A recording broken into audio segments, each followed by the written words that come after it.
चौथा प्रश्न, दुनिया करे सवाल तो हम क्या जवाब दें?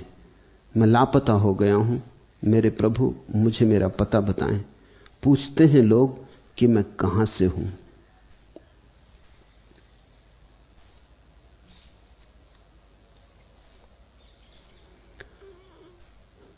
ईमानदारी बरतना। अगर उत्तर भीतर से ना आ रहा हो तो कह देना मुझे कुछ पता नहीं। सच्चाई से इंच भर डगमगाना मत। जो पता ना हो तो कह देना पता नहीं। जो पता नहीं है नहीं है, करोगे क्या? और मैं अगर तुम्हें उत्तर दे दूं तो तुम्हें पता थोड़ी हो जाएगा, वो उत्तर मेरा होगा। मैं तुमसे कह दूं कि तुम ब्रह्म हो, परमात्मा हो, इससे क्या होगा? ये सब बातें तो तुमने सुनी, रोज तो मैं तुम्हें कहता हूं तुम आत्मा हो, इससे क्या होगा? नहीं, ये उत्तर काम ना आएगा, क्योंकि ये उत्तर किसी और से आया। शुभ घड़ी आई तुम्हारे जीवन में कि तुम लापता हो गए। आधी घटना तो घट गई। आधी घटना तो यही है, बड़ी महत्वपूर्ण घटना घट गई कि तुम्हें अपना पुराना पता ठिकाना थोड़ा भूल गया है। अच्छा हुआ, कचरा तो हटा। अब जो वास्तविक उत्तर है वो तुम्हारे भीतर पैदा होगा। थोड़ी प्रतीक्षा करो, क्योंकि अगर तुमने जल्दी की तो तुम फिर बाहर से कोई उत्तर ले लोगे। अभी बाहर के उत्तरों से ही तो छुटकारा हुआ, इसलिए तो लापता हो गए। तुम्हारे पिता ने कहा था तुम्हारा नाम यह है, तुम्हारी मां ने कुछ कहा था कि तुम्हारा पता ठिकाना यह है, तुम्हारे स्कूल, तुम्हारे शिक्षक, तुम्हारे मित्र परिजनों ने तुम्हारा पता तुम्हें बताया था कि तुम कौन हो। उन्होंने तुम्हारी परिभाषा की थी, वो उधार थी, वो बाहर से थी, तुम्हें कुछ पता न था। बाहर से लोगों ने समझा दिया, नाम, धर्म, जाति, देश सब समझा दिया, ठोंक ठोंक के समझा दिया, सब लेबल बाहर से चिपका दिए। तुम भीतर कोरे के कोरे हो, तुम्हें कुछ पता नहीं कि तुम कौन हो। किसी ने कह दिया राम तुम्हारा नाम है, हिंदू तुम्हारी जाति है, ब्राह्मण तुम्हारा वर्ण है, चतुर्वेदी के द्विवेदी के त्रिवेदी सब बता दिया, सब तरह के लेबल चिपका दी डब्बे के ऊपर से। डब्बा भीतर खाली, उसे कुछ पता नहीं, भीतर शून्य। इन लेबलों के पीछे तुम लड़े भी, मरे भी, झगड़ा झांसा भी किया, किस किस से ना उलझ गए। किसी ने धक्का दे दिया और तुम्हें पता चल गया कि शूद्र है, तो मारपीट हो गई, तुम ब्राह्मण। लेबल का ही फर्क है। उसके ऊपर शूद्र का लेबल लगा, तुम्हारे ऊपर ब्राह्मण का लेबल लगा। लेवल के भ्रम में आ गए, खूब धोखा खाया। किसी ने बता दिया हिंदू हो तो हिंदू हो गए, मुसलमान हो तो मुसलमान हो गए। जिसने जैसा बता दिया वैसा मान लिया। ध्यान के प्रयोग से इधर मेरे पास बैठ बैठ के सत्संग में धीरे धीरे तुम्हारा कूड़ा करकट हट गया, लेबल हट गए। अब घबराहट हो रही, क्योंकि अब तुम्हें लगता तुम खाली हो। खाली तो तुम तब भी थे जब लेबल लगे थे। अब लेकिन पता चला कि तुम खाली हो तो तुम बड़ी जल्दी में, तुम कहते हो मुझसे कि आप कुछ लिख दें इस डब्बे पे, फिर मैंने लिख दूंगा, फिर वही हो जाएगा। फिर लिखा बाहर से होगा। इस बार ठहरो, जल्दी मत करो, प्रतीक्षा करो, आने दो उत्तर को भीतर से। जैसे बीज टूटता और अंकुर भीतर से आता है, ऐसे ही तुम टूटो और अंकुर को भीतर से आने दो। खिलने दो तुम्हारे वृक्ष को, लगने दो फूल, वही फूल तुम्हारा उत्तर होगा। उसके पहले कोई उत्तर नहीं है, उसके पहले सब उत्तर व्यर्थ हैं। पूछते हो दुनिया करे सवाल तो हम क्या जवाब दें? वही जवाब दो जो तुम्हारी वास्तविकता है। कहो कि लेबल तो सब उखड़ गए, ना अब मैं हिंदू हूं, न हिंदुस्तानी, न जैन, न बौद्ध, न सिख, न पारसी। मेरा नाम भी काम चलाऊ है। राम कहो कि रहीम कहो चलेगा,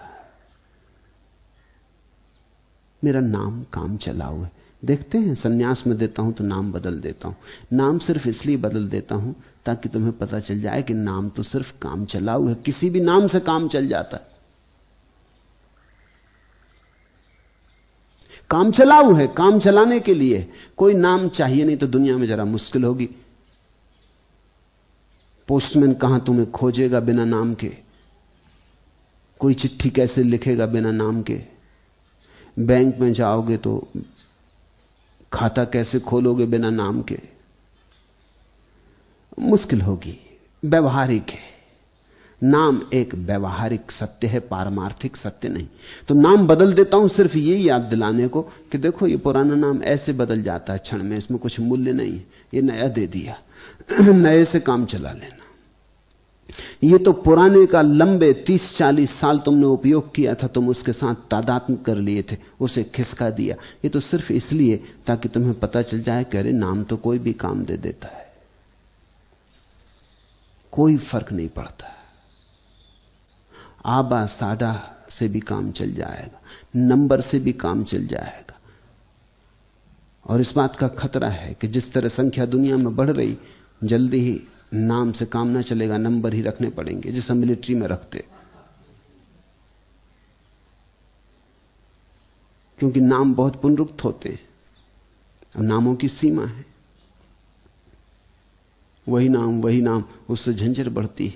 थोड़ी संख्या थी तब ठीक था, अब इतनी विराट संख्या के लिए नए नाम कहां से लाओगे?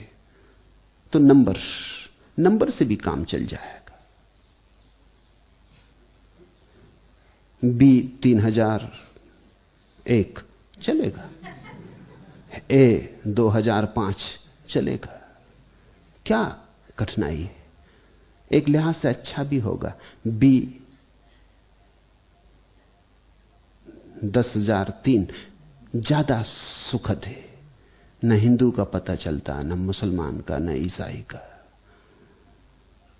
कुछ पता नहीं चलता कि हिंदुस्तानी है कि चीनी है कि जापानी है। ज्यादा शुद्ध है, कम विकृत है। ब्राह्मण है कि शूद्र है कुछ पता नहीं चलता, अच्छा होगा। नाम इसलिए मैं बदल देता हूं ताकि तुम्हें स्मरण आ जाए कि नाम कोई बड़ी मूल्यवान चीज नहीं, कोई संपत्ति नहीं है, खेल है। खेल खेल में बदल देता हूं, इसलिए बहुत आयोजन भी नहीं करता। मेरे पास कुछ लोग आके कहते हैं, वो कहते हैं सन्यास आप ऐसे ही दे देते, और कहीं तो दीक्षा होती तो कितना बैंड बाजा बजता और स्वागत समारोह, रथ यात्रा निकलती, महोत्सव होता, भीड़ भाड़ इकट्ठी होती, आप ऐसे दे देते। मैं उनसे कहता हूं सन्यास को मैं खेल बनाना चाहता हूं, गंभीर नहीं। तुम्हारे अहंकार का आभूषण नहीं बनाना चाहता, नहीं तो सन्यास सन्यास ही ना रहा। बैंड बाजे बजे तो जिसको बैंड बाजे बजवाने हैं वो सन्यास ले लेगा। जुलूस निकला, लोगों ने आके चरण छुए, फूल मालाएं पहनाई, और लोगों ने कहा तुम धन्य भागी हो, किस महापुण्य का परिणाम कि तुम इस यात्रा पर निकल गए। हम हैं दीनहीन पापी कि हम अभी भी संसार में सड़ रहे हैं, नाली के कीड़े। तुम तो देखो आकाश में उड़ने लगे, हो गए हंस। जिनको इस तरह के अहंकार की पूजा करवानी है वो जरूर मार्ग पर चले जाएंगे जहां पूजा होती। मेरे देखे अगर लोग सन्यासियों को बहुत सम्मान देना बंद कर दें तो तुम्हारे 100 में से 99 सन्यासी वापस दुनिया में लौट आए। वो सम्मान के कारण वहां अटके। इसलिए मैं सन्यासी को बिल्कुल सामान्य खेल की तरह, कोई स्वागत नहीं, कोई समारंभ नहीं, चुपचाप तुम्हारा नाम बदल दिया, किसी को कानो कान खबर ना हुई, तुम्हारे कपड़े बदल दिए, कानो कान खबर ना हुई। और तुमसे मैं कोई विशिष्ट आचरण की भी आकांक्षा नहीं रखता, क्योंकि विशिष्ट आचरण हमेशा अहंकार का आभूषण बन जाता है। मैं तुमसे कहता हूं कोई हर्षा नहीं, होटल में बैठ के खाना खा लिया, कोई हर्षा नहीं। सन्यासी कहता हम होटल में बैठ के खाना खाएं, कभी नहीं, हमारे लिए विशेष भोजन बनना चाहिए। ब्राह्मणी पीसे फिर बनाए, सब शुद्ध हो, तब हम लेंगे। हम कोई साधारण व्यक्ति थोड़ी।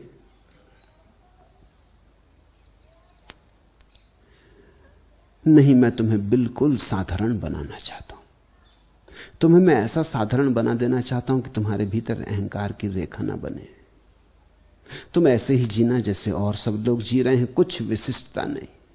इसलिए तुम्हें लग रहा है कि लापता हो गया, पुराना नाम गया, पुराना ठिकाना गया, पुरानी जात पात गई,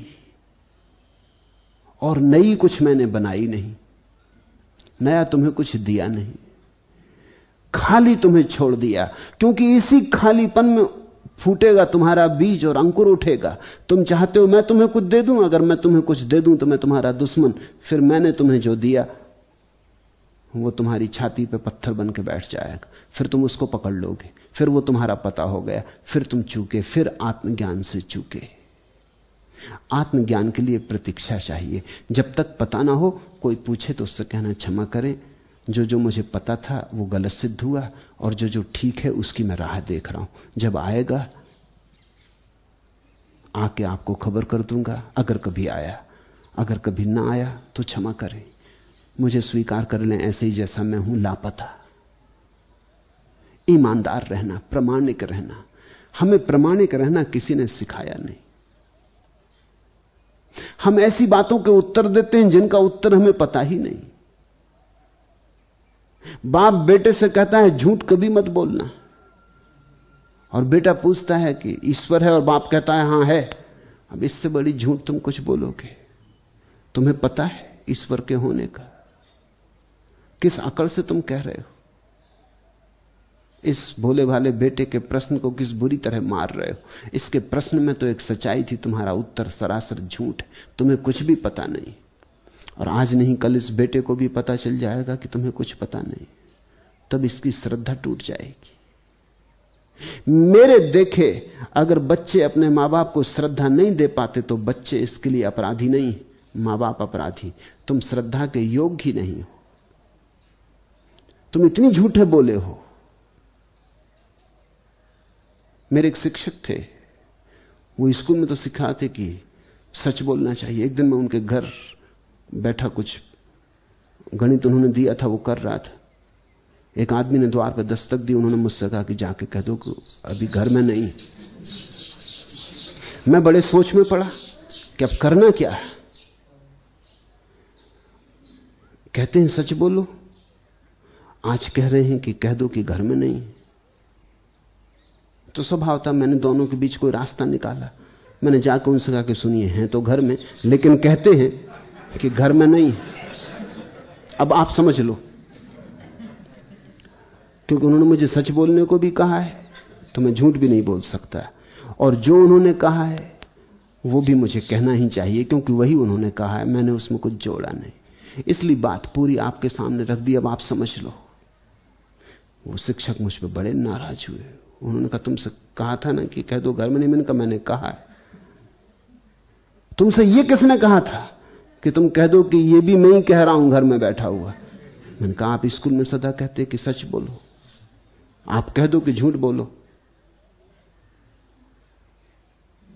तो मैं उसका पालन करने लगूंगा। वो बड़ी बेचैनी में पड़े, वो मुझे कभी क्षमा न कर सके। उस दिन के बाद मुझे स्कूल में मैं उनको देखता तो इधर उधर आंख करते। श्रद्धा कैसे उत्पन्न हो? बाप बेटे से कहता है झूठ मत बोलो, और ऐसी सरासर झूठें बोलता है।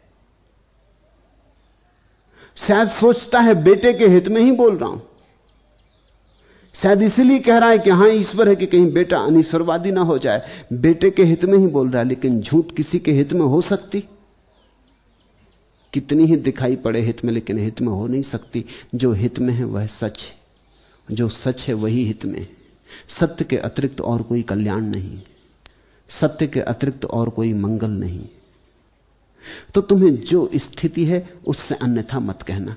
कहना खाली खाली लग रहा हूं, पता ठिकाना खो गया, अभी नए का पता नहीं चल रहा, चलेगा तो निवेदन कर दूंगा, नहीं चला तो मैं क्या कर सकता हूं।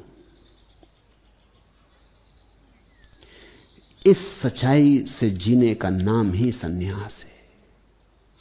जो है उससे अन्यथा न करने का नाम संन्यास है। जैसा है वैसा ही स्वीकार करने का नाम संन्यास। खतरा क्या है इसमें? गड़बड़ क्या है? तुम्हें तकलीफ क्या हो रही? तकलीफ यह हो रही कि लोग समझेंगे अज्ञानी हो। अरे तुम्हें यह भी पता नहीं कि तुम कौन हो। वो जो पूछने वाला है वो इसलिए पूछ रहा है कि बताओ कहां से आए हो, कौन हो, कहां जा रहे हो। वो देखता है तुम्हें गैरिक वस्त्रों में तो सोचता है कि महात्मा आ रहे। उसे पता नहीं ये मेरे महात्मा बहुत भिन्न प्रकार के, ये पुराने ढंग का ढकोसला नहीं है। पुराने सन्यासी को तो मैं सत्यानाशी कहता हूं। ये और ही ढंग का सन्यासी है, ये परम स्वतंत्रता और स्वच्छंदता में जीने वाला सन्यासी। इसके ऊपर कोई वाह आरोपण नहीं, इसका भीतर का छंद ही इसके जीवन की व्यवस्था है। इसका आंतरिक अनुशासन ही एकमात्र अनुशासन है। मैंने तुम्हें सन्यास दिया है इसलिए नहीं कि तुम सन्यासी रहोगे तो कभी मुक्त हो जाओगे। मैंने तुम्हें सन्यास देने में ही तुम्हें मुक्त कर दिया है। ये एक मुक्त चित्त की दशा है। इसे लोग नहीं समझेंगे, कोई चिंता भी नहीं, लोग समझें इसकी जरूरत भी क्या है। लोगों के समझने पर निर्भर भी क्यों रहना। तुम्हारी अड़चन में समझता हूं, जब लोग तुमसे पूछते हैं आप कौन, आपका स्वरूप क्या, कहां से आ रहे, कहां जा रहे, तो वो बड़ी ज्ञान की, ब्रह्म ज्ञान की बातें पूछ रहे हैं। तुम्हारा भी दिल होता है ब्रह्म ज्ञान का ही उत्तर दें, क्योंकि ज्ञानी बनने का मजा किसको नहीं होता। और तुम्हें अड़चन भी आती क्योंकि ब्रह्म ज्ञान अभी हुआ नहीं। तो तुम मुझसे पूछ रहे हो दुनिया करे सवाल तो हम क्या जवाब दें। यह सवाल दुनिया का नहीं है जो तुम्हें कांटे की तरह चुभ रहा है। कांटे की तरह यह बात चुभ रही है कि जवाब दोगे तो झूठ होगा और ना जवाब दो तो अज्ञानी सिद्ध होते हो। मैं तुमसे कहता हूं स्वीकार कर लेना कि मैं अज्ञानी हूं। मैं अपने सन्यासियों को इतना हिम्मतवर चाहता हूं कि वो स्वीकार कर सके कि मैं अज्ञानी हूं। मैं अपने सन्यासियों को इतना हिम्मतवर चाहता हूं कि वो स्वीकार कर सके कि मैं पापी हूं। मैं अपने सन्यासियों को इतना हिम्मतवर चाहता हूं कि वो स्वीकार कर सके कि जो साधारण मनुष्य की सीमाएं हैं वे ही मेरी सीमाएं भी, मैं विशिष्ट नहीं। और यही तुम्हारी विशिष्टता बनेगी, यही तुम्हारा नवीन रूप होगा। तुम अज्ञानी हो तो कह दो कि अज्ञानी हूं, मुझे पता नहीं, मैं बिल्कुल अज्ञानी हूं। अज्ञान में दंश कहां है? सच तो यह है कि अज्ञान तुम्हारे तथाकथित ज्ञान से ज्यादा निर्मल, ज्यादा निर्दोष है। तुम्हारा तथाकथित ज्ञान तो उधार और बासा है, दूसरे से लिया है। अज्ञान तुम्हारा है, कम से कम तुम्हारा तो है, कम से कम अपना निजी तो है। अंधेरा सही पर अपना तो है। ये रोशनी तो किसी और के हाथ के दिए की है, ये तो दूसरे के हाथ में रोशनी। इसका बहुत भरोसा मत करना, ये कब फूंक देगा या कब रास्ते पर अलग चल पड़ेगा। अंधेरा तुम्हारा है, जो अपना है उससे अन्यथा का दावा मत करना। और फिर एक और तुमसे गहन बात कहना चाहता हूं। कुछ बातें हैं जिनका ज्ञान कभी नहीं होता, इसलिए तो जीवन रहस्य में। जैसे परम सत्य कभी भी ज्ञान नहीं बनता, अनुभव तो बनता है, ज्ञान नहीं बनता। तुम जान तो लेते हो लेकिन जना नहीं सकते। तुम्हें तो पता चल जाता है लेकिन तुम दूसरे को पता नहीं बता सकते। वो जो परम अवस्था है सत्य की, रित, तथाता, ताओ, साक्षी, उसका तुम्हें अनुभव तो हो सकता है लेकिन तुम दूसरे को ना कह सकोगे क्या है। वो गूंगे का गुड़ है, गूंगे केरी सरकरा। स्वाद तो आ जाएगा, होंठ बंद हो जाएंगे। तो घबराना मत, शांत मौन खड़े रह जाना। अगर कुछ भी कहने को ना आता हो तो यही तुम्हारा कहना है कि शांत और मौन खड़े रह जाना। बुद्ध बहुत बार चुप रह जाते थे, लोग प्रश्न पूछते। वैसा कभी ना घटा था। भारत तो ज्ञानियों का देश है, यहां तो पंडितों की भरमार है। यहां तो पान की दुकान पे बैठा हुआ आदमी भी ब्रह्म ज्ञान से नीचे नहीं उतरता। यहां तो सभी ब्रह्म ज्ञान पे सवार हैं, यहां तो कोई नीचे है ही नहीं। ब्रह्म ज्ञान तो यहां ऐसी साधारण बात है कि जिसका कोई हिसाब नहीं है। बुद्ध बड़े हिम्मतवर आदमी थे। पंडितों के इस देश में, ज्ञानियों के इस देश में, धार्मिकों के इस तथाकथित देश में बुद्ध चुप रह गए। बहुत मामलों में चुप रह जाते थे। कोई पूछता ईश्वर है, वो चुप रह जाते। जरा हिम्मत देखते बुद्ध की। इसको मैं साहस कहता हूं।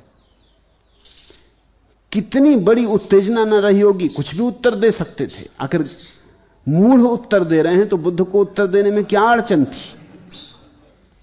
कुछ भी उत्तर दे सकते थे, लेकिन बुद्ध बिल्कुल चुप रह जाएंगे, देखते रहेंगे उस आदमी की तरफ। वह कहेगा आपने सुना नहीं, मैं पूछता हूं ईश्वर है या नहीं, पता हो तो कह दें, अगर ना पता हो तो वैसा कह दें। लेकिन बुद्ध फिर भी चुप है। वो आदमी के ऊपर ही छोड़ दिया कि जो तुझे सोचना हो सोच लेना, लेकिन यह बात ऐसी है कि कहीं नहीं जा सकती।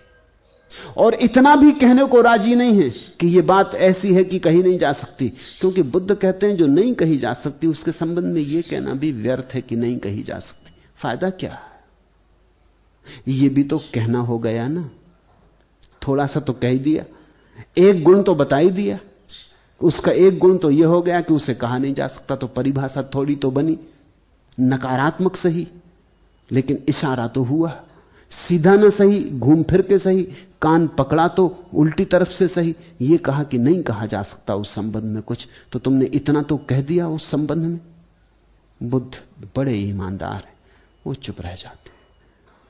उनमें से कोई होता समझदार तो बुद्ध के इस मौन को समझता, चरण छूता, आनंद विभोर हो जाता।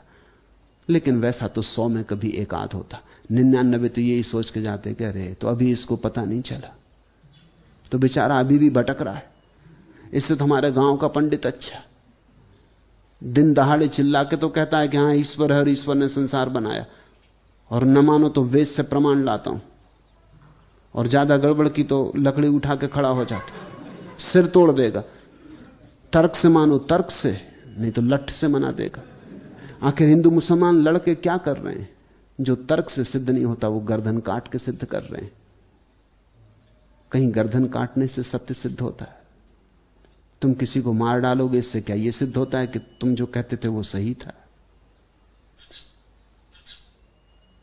सत्य का इससे क्या संबंध है? मगर 100 में कभी एक जरूर ऐसा होता जो बुद्ध के मौन के उत्तर को स्वीकार कर लेता, समझता, शांत हो जाता, देखता इस अपूर्व घटना को। ये बड़ी महत्वपूर्ण घटना घटी कि बुद्ध चुप रह गए। ऐसा इसके पहले कभी ना हुआ था। बुद्ध ने मनुष्य जाति के इतिहास में एक नया अध्याय जोड़ा। वो अध्याय यह था कि जो नहीं कहा जा सकता मत कहो, चुप रह के ही कहो, मौन से ही कह दो। फिर दूसरे पे छोड़ दो, अगर वो तुमको अज्ञानी समझता है तो वो जाने, ये उसकी समस्या, तुम क्यों इससे परेशान। लेकिन मैं तुम्हारी अड़चन समझता हूं। तुम अगर उत्तर नहीं दे पाते तो लोग समझते हैं अरे तो तुम अभी भी अज्ञानी, सन्यासी होके भी अज्ञानी, गेरुआ वस्त्र पहन लिया और अज्ञानी। तुम कहना कि मैं अज्ञानी ही हूं और ज्ञानी का कोई दावा मत करना। और मैं तुमसे कहता हूं अज्ञान का यह स्वीकार खाद बन जाएगा तुम्हारे बीज को तोड़ने में। अज्ञान का यह स्वीकार वर्षा हो जाएगी तुम्हारे ऊपर। आखिर दूसरे के सामने सिद्ध करने की कोशिश कि मैं जानता हूं क्या अर्थ रखती है? इतना ही अर्थ रखती है कि मेरा अहंकार दूसरे की मान्यता पर निर्भर होता है। अहंकार दूसरे का सहारा चाहता है। तुम अकेले में ज्ञानी नहीं हो सकते। कोई कहे तो ही ज्ञानी हो सकते हो। जंगल में बैठ जाओ अकेले तो तुम ज्ञानी के अज्ञानी। पशु पक्षी तो कुछ कहेंगे नहीं कि महाराज ज्ञान उपलब्ध हुआ कि नहीं, अभी ब्रह्म का पता चला कि नहीं, वो फिक्र ही ना करेंगे। दूसरा मनुष्य चाहिए जो कहे कि ज्ञानी के अज्ञानी। अगर कोई अज्ञानी कहे तो स्वीकार कर लेना कि ठीक कहते हैं, यही तो मेरी दशा है, कुछ भी तो मुझे पता नहीं। अगर कोई ज्ञानी कहे तो उससे कहना कि तुम्हें कुछ भूल हो रही होगी क्योंकि मुझे कुछ पता नहीं। उपनिषद कहते हैं जो कहे मैं जानता, जान लेना कि नहीं जानता। सुकरात ने कहा है जान के मैंने एक ही बात जानी कि मैं कुछ भी नहीं जानता हूं। बनो सुकरात, सीखो एक रहस्य कि दूसरों की मान्यताओं पर ठहरने की कोई भी जरूरत नहीं। और जिस दिन तुमने दूसरों की मान्यताओं की चिंता छोड़ दी उसी दिन तुम समाज से मुक्त हो गए। समाज से भाग के थोड़ी कोई मुक्त होता है। वो जो समाज से भाग जाता है वो भी जंगल में बैठ के सोचता है कि समाज उसके संबंध में क्या सोच रहा। राहगीर आते जाते हैं तो उनसे भी वो घूम फिर कर बात निकलवा लेता है कि गांव में क्या इरादा है, लोग क्या कह रहे, पता चल गया कि नहीं कि मैं बिल्कुल ब्रह्म ज्ञान को उपलब्ध हो गया हूं। कुछ गांव में सनसनी फैली कि नहीं, क्योंकि मैंने तो सुना था जब ज्ञान को कोई उपलब्ध हो जाता तो जंगल में भी बैठा रहे तो वहां भी लोग चले आते, खोजते, सत्य के खोजी कब तक आएंगे, कुछ बताओ तो। वहां बैठा बैठा भी भीतर तो रस समाज में ही लेता रहता है। वहां भी खबर लगाता रहता है कि कोई राष्ट्रपति ने इस वर्ष पद्मश्री या भारत रत्न की उपाधि की घोषणा मेरे लिए तो नहीं की, क्योंकि यहां मैं महर्षि हुआ बैठा हूं और अभी तक कुछ खबर नहीं आई। वहां भी बैठे बैठे अचेतन मन यही गुणतारा बिठाता रहता है। नहीं, ये कोई समाज से जाना ना हुआ। और अगर कोई आदमी आके तुमसे कह दे कि अरे तुम क्या नाहक बैठे हो, वहां तुम्हारी बड़ी बदनामी हो रही, तो तुम बड़े दुखी हो जाओगे कि हम यहां अकेले भी बैठे हो और बदनामी हो रही, हमने सब छोड़ दिया और बदनामी हो रही, हम यहां ध्यान कर रहे हैं, अब तो कुछ हम किसी का बिगाड़ बना भी नहीं रहे और बदनामी हो रही। तो तुम्हारा दिल होगा कि दुर्वासा बन जाओ और दे दो अभिशाप इस सारे समाज को कि सब नरक में पड़े। समाज की मान्यता से जो चिंता नहीं लेता, समाज अच्छा सोचता कि बुरा सोचता, वो फिक्र ही नहीं करता। वो कहता तुम्हारी मर्जी, ये तुम्हारा मजा, अच्छा सोचो तो, बुरा सोचो तो, जिसमें तुम्हें मजा आए वैसा सोचो। जो समाज की मान्यता पर जरा भी ध्यान नहीं देता, ऐसा व्यक्ति समाज से मुक्त है। फिर जंगल जाने की कोई जरूरत नहीं, बीच बाजार में बैठे रहो, समाज तुम्हें छुएगा नहीं, तुम कमलवत हो गए। तो मैं तुमसे कहूंगा प्रतीक्षा करो, थोड़ा और कसे जाओगे, थोड़ा और कसे जाने की जरूरत है।